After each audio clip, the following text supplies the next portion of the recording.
ക്രിസ്തുവിൽ ഏറ്റവും സ്നേഹമുള്ളവരെ, രക്ഷകനാകുന്ന അനുഗ്രഹത്തിന്റെ മഴ ലോകത്തിന് നൽകിയ മേഘമായിരുന്നു പരിശുദ്ധ മറിയം. പഴയ നിയമത്തിൽ രാജാക്കന്മാരുടെ പുസ്തകത്തിൽ 18-ാമത്തെ അധ്യായം 44-ാമത്തെ വാക്യത്തിൽ അനുഗ്രഹത്തിന്റെ ഒരു മേഘത്തെക്കുറിച്ച് നമ്മൾ വായിക്കുന്നുണ്ട്. ഇതാ, കടലിൽ നിന്ന് മനുഷ്യ കരത്തോളമുള്ള ഒരു ചെറിയ മേഘം പൊന്തി വരുന്നു.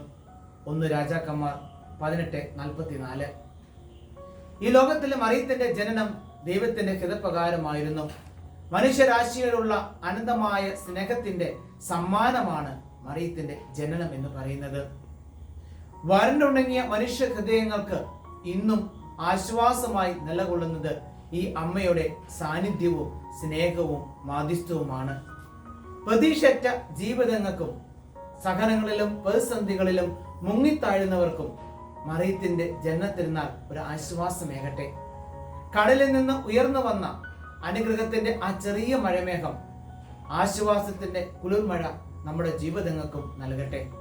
പരിശുദ്ധ അമ്മേ, ദൈവമാതാവേ, ഞങ്ങൾക്കായി എപ്പോഴും നിന്റെ തിരുക്കുമാരനോട് പ്രാർത്ഥിക്കണമേ. ആമേൻ.